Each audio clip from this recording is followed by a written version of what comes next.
This is Open to Debate. I'm John Donvan. Today we're taking on that soaring promise of American life that we call the American dream. Journalist and documentary producer Naima Reza is stepping in as moderator for this one, and she will explain more. So, Naima, it's all yours. The American dream.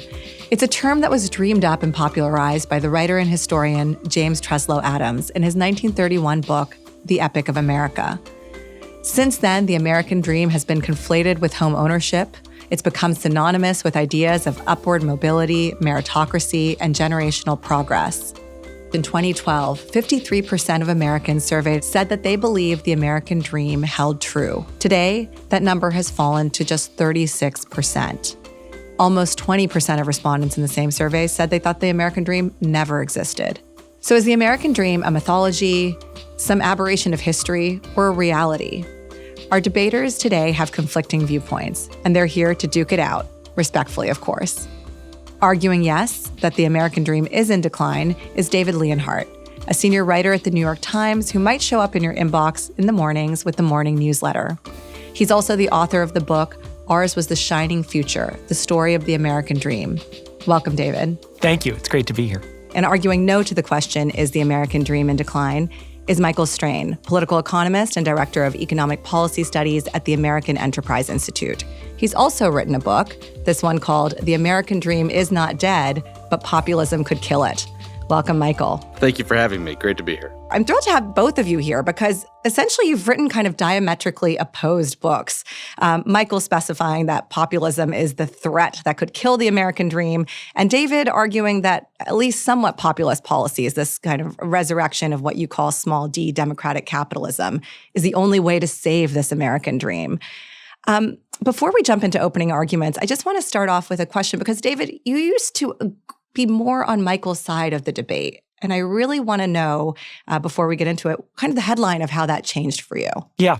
So I started covering the economy around the year 2000. And many signs, economic signs, looked brighter back then. I think people were more optimistic about what used to be called, and still sometimes is, the neoliberal order. This idea that if we have more free trade, if we have less regulation, the United States will become freer and richer, and the rest of the world will also become freer and richer.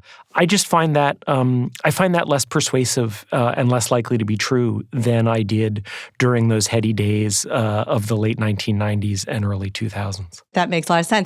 Michael, I'm curious what you make of the changes that David is speaking about, the increased pessimism, the recession, the post-recession era economy. Has that ever made you doubt your conviction that the American dream is alive? No, it has not. Great. I have enormous respect for David and first became a regular reader of his following the 2008 global financial crisis, for which I believe David won the Pulitzer Prize, and very well deserved. That was an incredibly traumatic, horrible event. If you look at the years that followed the 2008 financial crisis, it took until 2014 for the median wage of workers to recover its 2007 level. And then you're talking about, 6 years, 7 years after the crisis, you're back to even. Then you have to grow. And so there was a period of time where the American dream was not doing well. What I want to do is zoom out. I want to do that too. So I'm going to move on to our opening arguments here. I want each of you to take a few minutes to explain your position.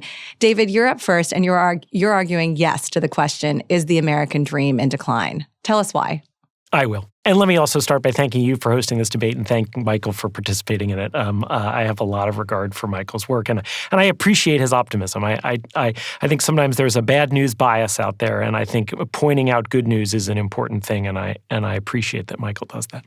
So, Naima, as you mentioned in your opening remarks, the phrase "the American dream" dates to 1931, a book written by James Treslow Adams, a historian. And it's remarkable to think, speaking of optimism, that he wrote this book in coined this term in 1931. That's really the depth of the Depression. And he said, the American dream is that dream of a better, richer, happier life for all our citizens of every rank. And Adams called it the biggest contribution that the United States had yet made to world culture. And I love that definition because I think it's still true. First of all, he basically defines it as progress, a better, richer, happier life. He defines it as being broad, as being universal. He said it has to be for all our citizens of every rank, which is a distinction with Europe, which was a more class-bound society. So from the very beginning, the American dream contained this notion of upward mobility. And he said it's the United States' greatest contribution to the world, which suggests that there's something distinct and American about it.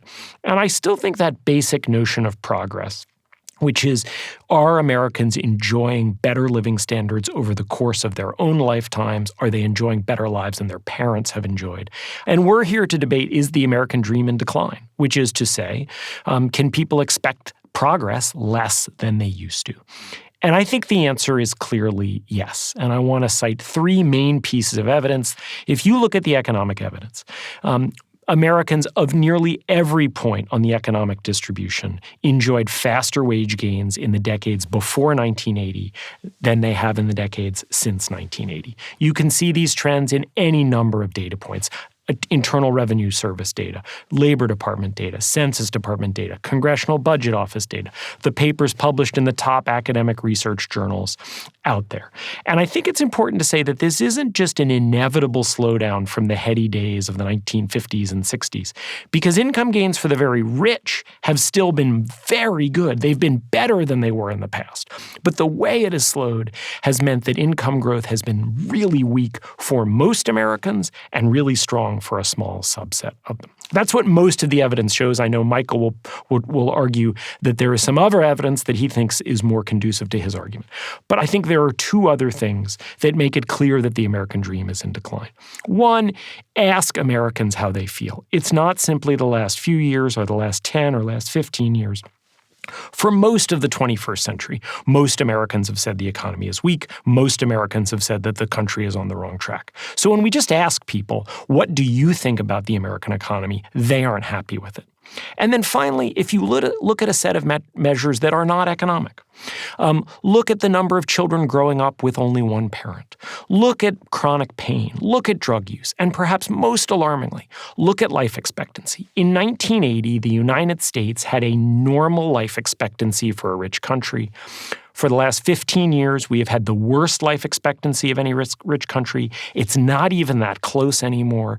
And these are the ways, through health care that people can't afford, through good houses and good schools that people can't afford, through their dropping out of the labor force. This is the dominant way in which our highly unequal economy, in which the American dream is not dead, and we can reignite it, but it is in decline, is affecting most people's lives. I can't think of a more damning indictment of our economy than the fact that we now have the lowest life expectancy of any rich country. And that's why I think the American dream is in decline. Thank you so much, David, for that opening argument. Michael, I'm going to let you make your opening argument right now. Tell us why the American dream is not in decline. Thank you. I think the American dream means different things to different people and has certainly evolved over the decades. But a central component of the American dream always is economic. Answers to simple questions. Are my kids going to be better off than I am, economically speaking? Am I able to better my own situation? Does hard work pay off?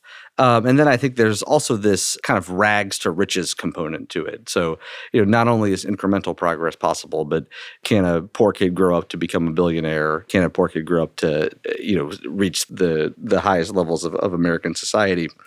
And, I think the debate we're having out in the public square is over whether this dream is dead. President Trump, with his characteristic nuance, says, sadly, the American dream is dead. Bernie Sanders refers to the American dream as a nightmare. You have senators from both parties talking about how the American economy is rigged against ordinary citizens, which is an astonishing statement. You have economists, you have public figures, you have public intellectuals, you have business leaders all talking about how terrible everything is. I think David is right to want to focus on how the kind of broad sweep of Americans are doing.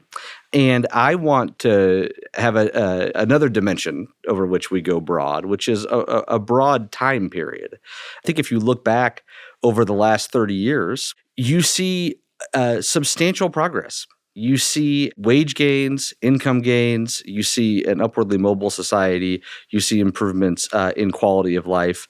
This is not uninterrupted progress. The period following the financial crisis was difficult. The period following the pandemic was difficult.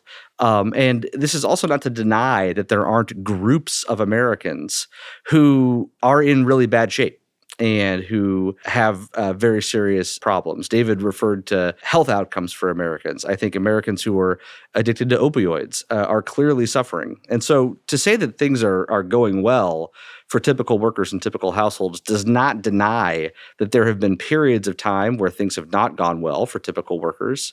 And it does not deny that there are groups of Americans for whom things are not going well.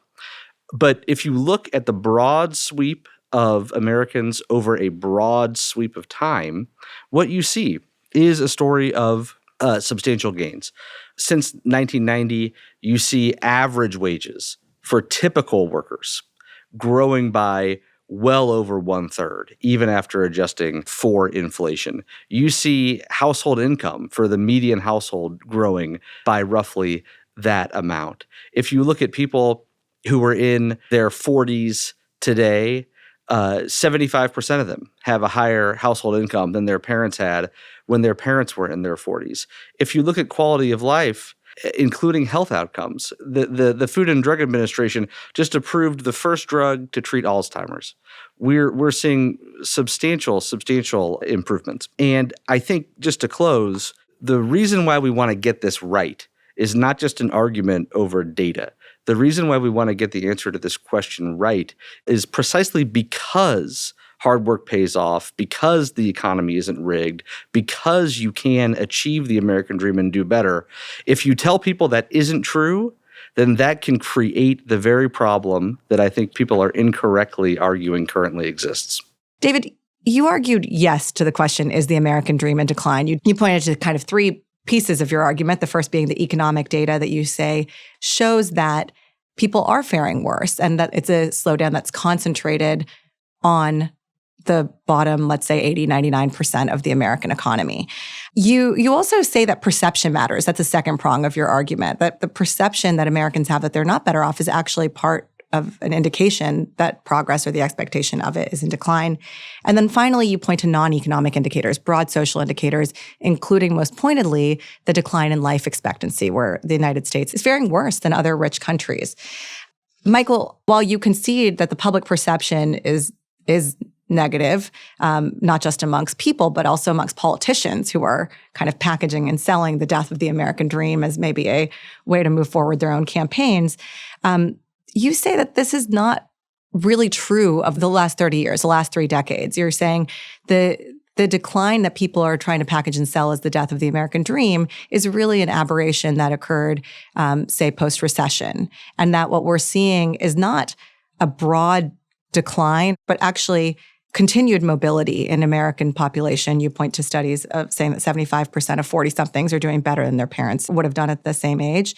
And you also point to kind of a counterfactual to David's concerns about these social indicators, the boom in healthcare discovery, new drugs, possibility that is happening every day in America as a reason to believe that the American dream is not in decline. So I want to just start off asking, I think that would be really interesting. Maybe, David, you could articulate why you think this is happening. And then I'll let Michael respond. To me, the evidence overwhelmingly shows that the rate of progress in our society has really declined. I'm not saying that life was better 50 years ago than it is today.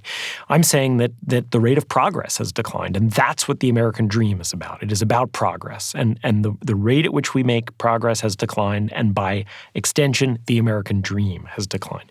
For many people, progress has slowed so much that it's not clear that their lives actually are better than their parents, and that's not just a narrow group. group. For huge numbers of working class people who, just as sort of a benchmark, I define as people who do not have a 4-year college degree. For huge numbers of working class people, living standards really have declined. Life expectancy has barely grown. Income growth and wealth growth has been extremely slow. And I think a big part of what has happened is that starting around 1980 or so, you can put the start in the mid-70s if you want, our economy really turned toward a different model, a neoliberal model, a laissez-faire model, a model Reaganomics. And it wasn't just Reagan. It was a model that large parts of the Democratic Party adopted as well. The idea that we're going to have less regulation. We're going to really shrink labor unions. We're going to cut taxes on rich people a lot. We're going to allow companies to grow really large through a different approach to antitrust. They said, we increase trade with other countries. We have less regulation. We cut taxes on rich people. We shrink labor unions. We allow companies to grow big. And life will get much better for all Americans. And instead, what we've seen is absolute soaring of inequality. Life has gotten so much better for the very wealthy. It's gotten meaningfully better for professionals like all of us. But for most Americans, life really has the pace of progress has slowed down really badly. You can see it in how unhappy people are. You can see it in things like what has happened to family structure in this country, which is an issue that I know conservatives worry a lot about, and I think rightly worry about. And you can see it finally, as you noticed, in the life expectancy data. And to me, the central lesson we should take from that is that this economy, these policies that we've adopted, the laissez-faire policies, have not worked. And that, in fact, we need a more inclusive version of capitalism to deliver better living standards to most Americans. I think it's important to subdivide the history of the last 70 years or so in the best way possible. If you look at average wages since World War II, which is really when we began actually keeping good quality data, what you see is a period of very rapid wage growth from the early 1950s until the early 1970s. And then you see a 2-decade period where wages for typical workers really did stagnate and decline. A lot of that had to do with the stagflationary shocks of the early 1970s. Those kind of peter out by the early 1990s. And so if you're standing in the early 1990s and Bill Clinton is running for president and his slogan is, "It's the economy, stupid," there's a reason why that worked. It worked because the middle class and the working class had just endured 2 decades of stagnation. But then in the early 90s, you see a period where wage growth just kind of takes off. And if you look from 1990 until 2022, 2023, what you see is substantial growth in the wages of typical workers. You see the median wage up by over a third. You see a narrowing of wage inequality. And you see, wages are important, but of course they're just one component of income. You see a similar story happening with income as well, particularly if you account for tax and transfer payments. And so I don't think of this as a story of, quote unquote, neoliberalism failing. Bill Clinton was a neoliberal by David's definition and by conventional definitions. So, of course, was President George W. Bush, and I think also so was President Obama. President Trump, I think, was different. He's much more of a populist in some ways and kind of a typical neoliberal in other ways. I think if you want to say that American economic policy went in this neoliberal direction in the 70s and things got worse from 1980 onward, you're conflating a couple of eras. I'm going to let David, I think, is dying to jump in here, so I'm going to let him. So, Michael, at the beginning you said, look, you recognize that the financial crisis of 2007 and to 2009 was really bad and that it took a long time for us to recover from. So I guess what I would say is if we're looking at the last 50 years back to the mid-70s and we're saying, well, the last 15 years have been pretty bad because of the financial crisis, and the first 20 years of that period from 1975 to 1995 were pretty bad for wages, we're leaving ourselves with a really narrow window where things were actually good. It was about a decade from 1995 to 2005, where also there was the dot-com meltdown and the jobless recovery that followed that. So I think we're left out of the last 50 years with about 5 5 years when things were actually good. And to me, that if it's just 5 out of the last 50 years, those 5 aren't the norm. They're the exception. And let's focus on the 45 years when things weren't so good and try to grapple with why is it that the economy's been so disappointing for 45 of the last 50 years. I wouldn't characterize the entire last 15 years as bad. I think the years kind of immediately following the financial crisis were very bad. But I think things turned around.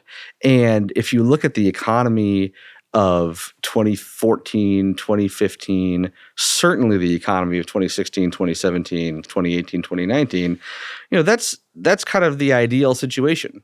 That's the economy that we're all so desperate to return to right now. An economy with unemployment below 4%, an economy with inflation at 2%, an economy with wages growing above 3%.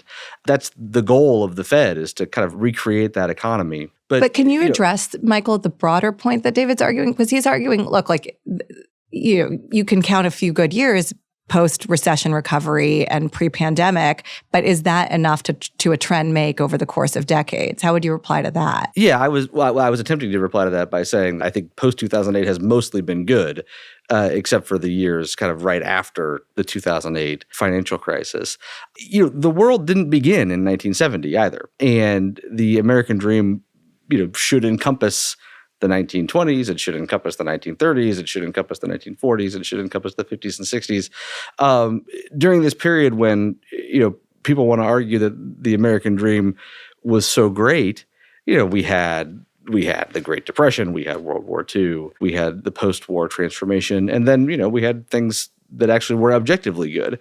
And so, the idea that for the American dream to be in good shape, you have to have uninterrupted progress. You can't have setbacks. For the American dream to be in good shape, there can't be groups of Americans that are in bad shape, I think is a standard that's, really way too high. Even though so many Americans had such a hard time from 2008 to 2012, 2013, even though so many Americans had such a hard time during the pandemic, if you kind of, look at the last 15 years, people are much better off today than they were when all that started. They don't feel they're better off, though. So that's part of the challenge, is the perception. And you both have said the perception, it's not optimistic, it's pessimistic. And you've also said, Michael, that perception matters.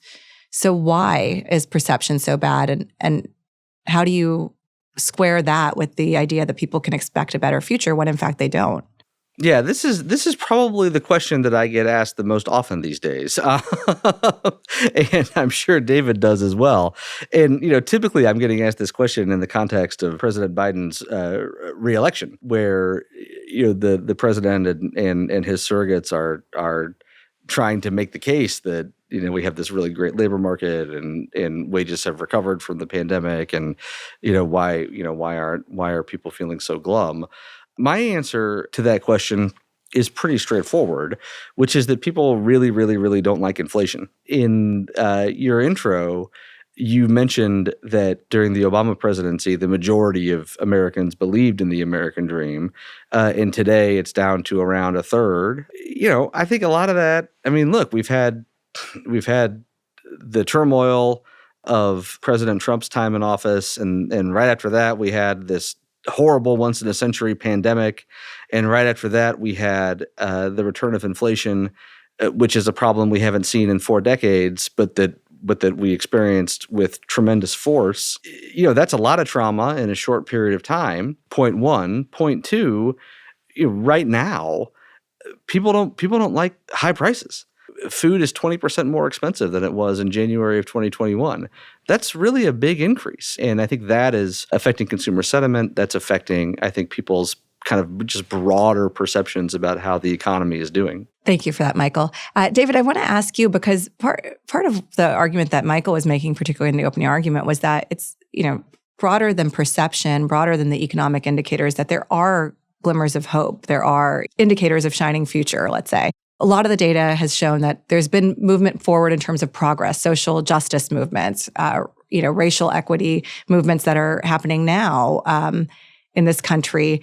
as well as a big year for unions. Increase in union participation, something that you talk a lot about in your book, is the downfall of unions being linked to the demise of the American dream. Well, unions have had one of the best years yet.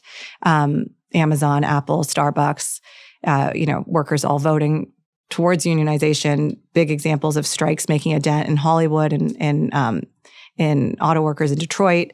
So why doesn't any of this to you signify a brightening of the American dream rather than a dimming of it? Well, it could signify a brightening of the American dream. I mean, the way I would think about it is this way. So I agree with Michael that the biggest thing that is hovering over the national mood right now is probably inflation. To me, it's not. It's also a second set of things that are still sort of COVID hangover. Life just isn't normal. Many people haven't gone back to the office. If you spend any time on a subway in a major city, you're likely to see more fare hopping than you used to. There's less volunteerism than there used to be. There are just all kinds of signs of social disorder in addition to inflation. So I think that's the best explanation for the short-term feeling. But the problem with that explanation as that being the whole thing is it's not like people were happy and then came COVID and they became unhappy. Americans have been dissatisfied with our economy and our country's direction for the vast majority of the 21st century. So if you look at polls on the economy, people have really been unhappy with the economy for most of the last 25 years. So it can't just be that it's the last few years. And I actually think, Naima, the things that you mentioned, this increased interest in unions, this increased activism, is a sign that people recognize that this economy that we've had of the last several decades has not worked for most people. And one of the reasons you see new interest in labor unions is people have said, wait a second, the idea that we're going to get rid of regulation and shrink unions and reduce taxes on rich people and allow companies to grow really big and trade a lot more with the rest of the world, we were told that was going to deliver really wonderful economic results for all of us, even for lower and middle income people. And it hasn't worked. And I think that's part of the reason why you see people now more interested in labor unions, why you see people in both parties saying, hey, wait a second, this old approach we took to trade with China and with other countries has not worked. And frankly, as alarming as Donald Trump's rise has been in so many ways, starting with the way he talks about many groups of Americans, starting with his invitations to commit violence, starting with his rejection of basic democracy, Donald Trump said, hey, my party, the Republican Party's old, talking about him, I don't have a political party, my party's old approach to trade didn't work. And huge numbers of working class Republicans said, we agree with you. And so to me, the increased interest in labor unions, the increased interest in populism is one more sign that Americans are saying, hey, the American dream is in decline. This isn't working for us. We need to try something different. Michael, I want you to respond because you think these trends are indicators of something that could, in fact, murder the American dream.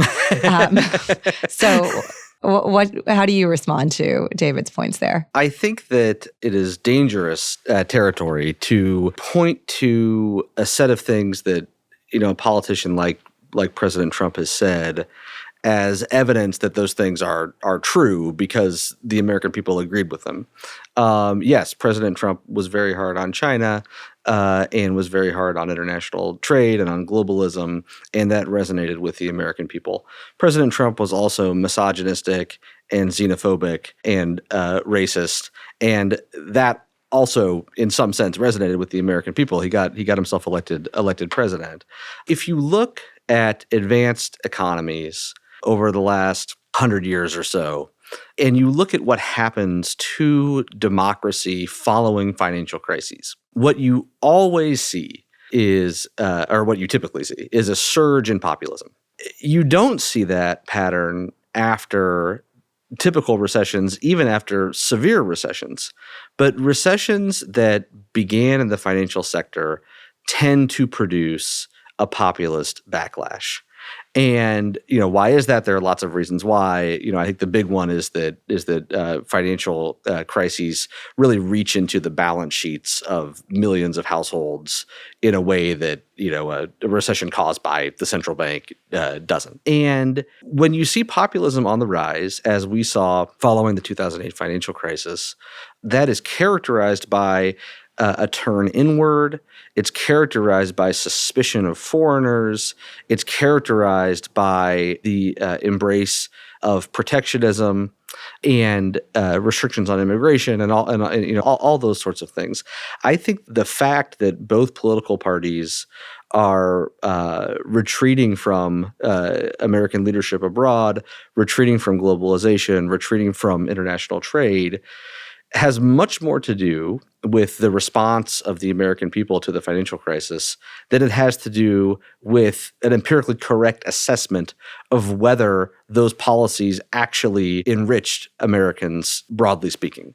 We're going to bring in some other voices now, members of our audience. Up first, I'd like to invite in Helaine Olen to our stage. Helaine is a columnist at the Washington Post. What question do you have for our debaters? About a year ago, there was a guy on the cover of Business Week who was spending $2 million a year to try to push back the clock on aging. That same week, out here in California, there was a mass shooting up the coast. And one of the victims in the hospital told our governor, Gavin Newsom, "You need to get me out of the hospital as quick as possible. I can't afford the bills for this." The story always symbolized something to me about where we are as a country, where on one hand, we are seeing some greater progress in healthcare, as Michael pointed out. And yet, on the other hand, a lot of people, as David points out, are falling behind. Our lifespans are falling. 4 in 10 Americans say they can't afford their medical bills. For Michael, how do you reconcile something like this with the continued health of the American dream? People certainly are concerned about their ability to pay their medical bills. But of course, 40% of bills don't go delinquent. 40% of Americans don't, enter into significant amounts of debt because they aren't able to pay their medical bills. But I think the general point as it relates to the American dream, we have had an opioid crisis in the United States. And that's a big part of the reason why you're seeing more and more people die. If you talk about, life expectancy, I don't know of any serious demographer who doesn't think that people who were born in the year 2023 are going to have a longer life than the people participating in this debate. So I think life expectancy, I think of as kind of an argument in favor of the health of the American dream, not opposed to it. America keeps getting hit with serious obstacles. And, this was true long before 1970. Again, we had a Great Depression, a Cold War, we had oil shocks in the 70s, the dot-com bust, we had the Great Recession, we had the COVID pandemic. And I think the test of the American system, and I love David's emphasis on democratic capitalism, I think that's exactly the right way to think about it, is do we meet those challenges? And I think if you look at the sweep of those decades, the answer is yes. Despite the opioid epidemic, despite the Great Recession, despite the pandemic, we've had a 35-40% increase in wages for typical workers over the last 3.5 decades. That is a remarkable achievement. Could it be higher? Sure. Should we wish for faster wage growth? Absolutely. But, when you look at all the things that American workers and American households have had to contend with, the resilience is astonishing. I think I have higher standards for America. To me, the fact that we've had some wage growth over the last few decades is not good enough to say that our economy and our society are healthy. I think we can and should expect better than that. And Helaine, you asked about the idea of medical progress. Our medical system has the capability of doing incredible things, and sometimes, often, it does do those things. But far too often, it denies access to basic preventative health as well as cutting-edge treatments to people on the basis of money and on resources.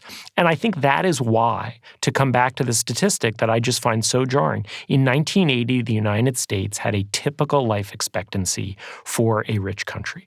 For the last 15 years, we've had the lowest life expectancy of any rich country in the world. We started to depart from the trends of other countries in the early 1980s, on the same timeline as inequality was increasing. And that's not a coincidence. And when you dig into the data a little bit more, what you see is for college graduates, for professionals, the life expectancy trends of the last few decades actually look a lot like other countries that are less unequal than we are. It's for working class people that the life expectancy trends have been so dark for 4 decades. And so I'm not willing to say, well, yes, but if only it weren't for opioids, and if only it weren't for the financial crisis, and if only it weren't for our unique addiction to guns, and if only it weren't for the fact that we have more people dying in car crashes than any other country, and if only it weren't the fact that we're the only country that has millions of people who can't get basic medical care, things would be better here. I agree. Thank you, David. And thank you, Helaine, for your question. Next up, I'd like to invite on the Wall Street Journal's Oyen Adedoyin. Welcome. Thank you. What would it take for the American dream to be resuscitated, to kind of be reinvigorated, do you think? So I actually end my book on an optimistic note because I really do think that we have the capability to do this. And a figure who plays a big role in my book is the labor organizer A. Philip Randolph. He began organizing a labor union of porters and maids working on a railroad car company, the Pullman Company.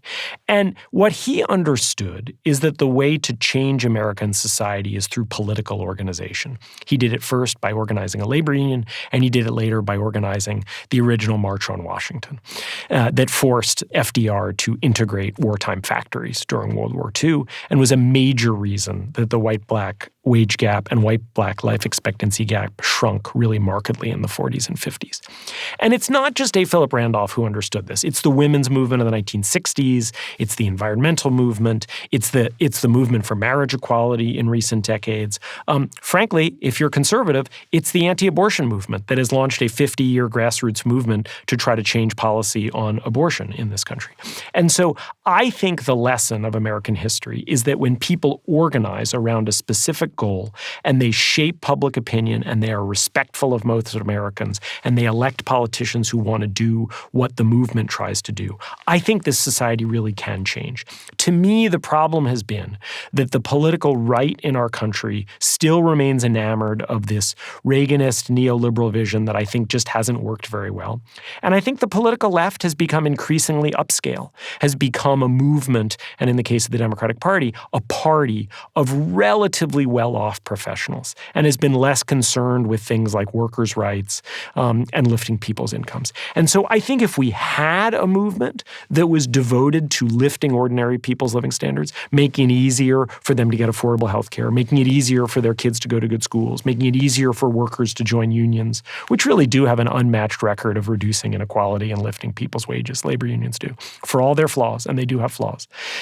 If we had a movement like this, I actually think it could succeed. The problem is we haven't had one of those movements. In a weird way, I find that to be a reason for optimism. It's not that we've tried these policies and that they've failed. It's that we haven't really tried them in recent decades. Related to that, I want to ask each of you, Michael and David, I'm curious what role you think immigration plays in preserving the American dream, either by opening up the doors for more people to access it or by slowing down entry to allow people inside the country to access the dream more. So maybe I'll ask Michael to go first, and then David. I mean, I think it's a huge part of the American dream. The fact that so many of the world's hardest working, most ambitious, most risk-tolerant people want to come to America is a sign that things in America are relatively good compared to other countries. And if you look at mobility statistics, what you see is that immigrants are much more upwardly mobile than native-born Americans are. And I think there are many other reasons to be in favor of greater immigration levels. It matters how you do it. And of course, we need to secure the southern border and illegal immigration is different than legal immigration. But broadly speaking, yes, more legal immigrants for sure. David, what do you think? So immigrants are the glorious exception to the decline of the American dream over the last several decades. If you look at the empirical data on how immigrants in the last several decades have done, they are doing extremely well. They continue to climb the economic ladder at a similar pace to immigrants of many decades ago, despite suggestions to the contrary from nativists. I think, though, that a lot of the debate on immigration is a pretty good example of how our political system has moved away from the values and interests of a lot of working class people in this country. Large numbers of both the Democratic Party and many congressional Republicans who basically have tried to sell the American people on the idea that more immigration is always better and that it has no costs. I think the Democratic Party has particularly done this. And that's really quite unusual. The idea that we should accept enormous levels of immigration and that should continue in perpetuity, basically no society has ever done that. Barbara Jordan, a former congresswoman from Texas who chaired an immigration commission in the 90s, said, "Immigration is a very good thing, but most good things in life are not free. Immigrants who come do compete for jobs with Americans." And I know there's been this whole attempt to tell people, no, immigration is a free lunch. But I don't think that's actually true, and certainly most Americans don't think it's true. The great era of rising incomes in this country, rising incomes for white people and non-white people. The great era of progressive economic policy was the 1940s and 50s and 60s when immigration to this country was extremely low. The two periods of very high immigration over the last 150 years, the early 20th century and the late 20th and early 21st century, have both been times of very high and rising inequality. Which is, to put it another way, we have not had, maybe ever, and certainly not in a long time, a period in which we had high and rising immigration and falling inequality. I think a system in which we had clearer, easier pathways for legal immigration, particularly to provide more competition for high-wage people, and a system where we secured the border, as Michael said, and we didn't imagine that immigration would be a free lunch is a much better system. We started this debate with David saying he had changed his position on the American dream before this debate. And I'm curious if at any point in this debate, Michael, you've had a change of heart. I think that David's right, that both political parties, really aren't serving the interests of the working class. And that's a development that's exacerbated over time, I think. Separately, or I should say secondly, I think David is just much more concerned about inequality than I am. It is not surprising to me that when you let in a large number of immigrants who are relatively low-wage workers, that you see the gap between high-wage workers and low-wage workers increase. I interpret that as kind of a mechanical side effect of a good thing. I think David interprets that as a cost, maybe a cost worth bearing in some instances, but a real cost. David, what one point from Michael did you find most convincing? Michael really focuses on two periods in the last 50 years when our economy was quite healthy. What I would call the late 90s and the late 2000 teens. And I think one thing that's important for people like me who care so much about having an economy that is producing more bounty for more people is to ask, okay, what actually was it about those years that was good? I appreciate that Michael doesn't just treat the last 50 years as one big broad brush and insists that we unpack it somewhat. Thank you both for being so open-minded. Now is the time to bring it home with closing remarks. David Leonhardt, you have the first opportunity. Leave us with a reason to believe that yes is still the answer to the question, is the American dream in decline? I've focused a lot on the last 50 years or so and the turn that the American economy took around 1980, maybe in the mid-70s, early 80s, toward neoliberalism, toward an economy that has lower taxes, especially for rich people, less regulation, fewer labor unions, larger companies, more trade with other countries. And I have argued that that has left us with an economy that is not delivering progress for most Americans. I very much believe that to be the case. I think the economic data makes the case. I think the public opinion data makes the case. I think the non-economic data, like life expectancy, makes the case. But I am not at all suggesting that we should go back to the economy of the 1950s and 60s and 70s. And we certainly should not go back to the terribly discriminatory economy of those years. We need a different economy, a more modern economy. Some of the lessons of the neoliberal revolution of the last 50 years have actually been good. Financial markets and economic markets are pretty good at delivering many things. The problem is what they're not good at delivering. And to me, when I look at this country and I see the level of frustration, and I see the slow growth in incomes, and I see the fact that we have a lower life expectancy than any other rich country in the world, I am left saying the United States can do better than this. We really are, in many ways, a distinct and unique nation. We are the place that so many people want to come. And so I look at these trends and I say, it does not have to be this way. The United States can be a more prosperous country. It can be a country that delivers better living standards to most of its people. And I want us to do that first for the sake of most Americans, but I also want us to do it in a patriotic sense.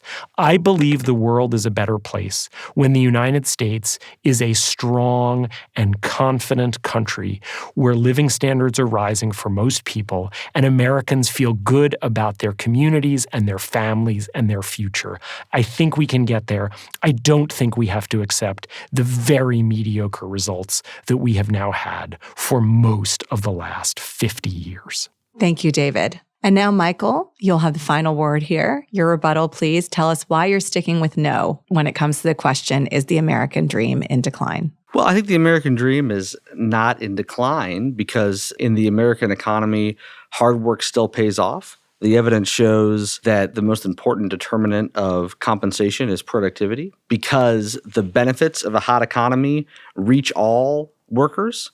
We've seen faster wage growth at the bottom of the labor market than at the top, both following the pandemic and in the years before the pandemic, because individuals see their economic outcomes improve over time, because children typically go on to earn more than their parents earn, because we've seen substantial increases in wages for typical workers over the last 3.5 decades, and because we have seen the dynamism that characterizes the American economy both create opportunities for workers and eliminate opportunities for workers. It's not just eliminate. Creative destruction creates as well as destroys.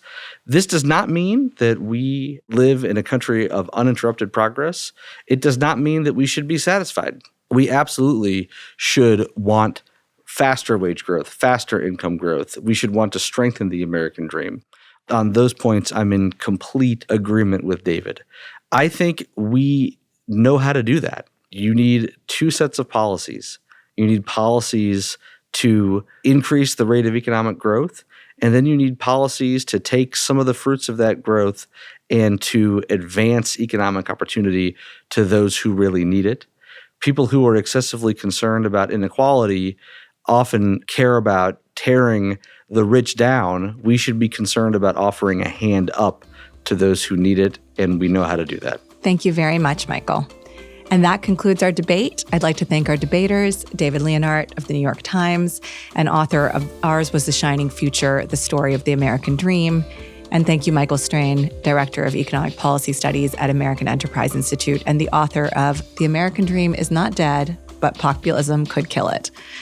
We so appreciate you both showing up, you approaching this debate with an open mind, and you're bringing your thoughtful disagreement to the table. In short, you're being open to debate. Thanks both. Thank you. Thank you. Thanks also to our guests, Helaine Olen and Oyen Adedoyan, for bringing your probing questions here today. And finally, a big thank you to you, the audience, for tuning in to this episode of Open to Debate. As a nonprofit, our work to combat extreme polarization through civil and respectful debate is generously funded by listeners like you, the Rosencrantz Foundation, and supporters of Open to Debate. Open to Debate is also made possible by a generous grant from the Laura and Gary Lauder Venture Philanthropy Fund. Robert Rosencrantz is our chairman. Clay O'Connor is CEO. Liam Mathau is our chief content officer. Alexis Pancrazzi and Marlette Sandoval are our editorial producers, and Gabriella Mayer is our editorial and research manager. Andrew Lipson is head of production, Max Fulton is our production coordinator, and Damon Whittemore is our engineer. Gabrielle Iannicelli is our social media and digital platforms coordinator, Linda Lee is our accounting manager. Millie Shaw is our director of audience development. Devin Shermer is our operations and events coordinator. And Rachel Kemp is our chief of staff. Our theme music is by Alex Clement. And I'm your host, Naima Raza. We'll see you next time on Open to Debate.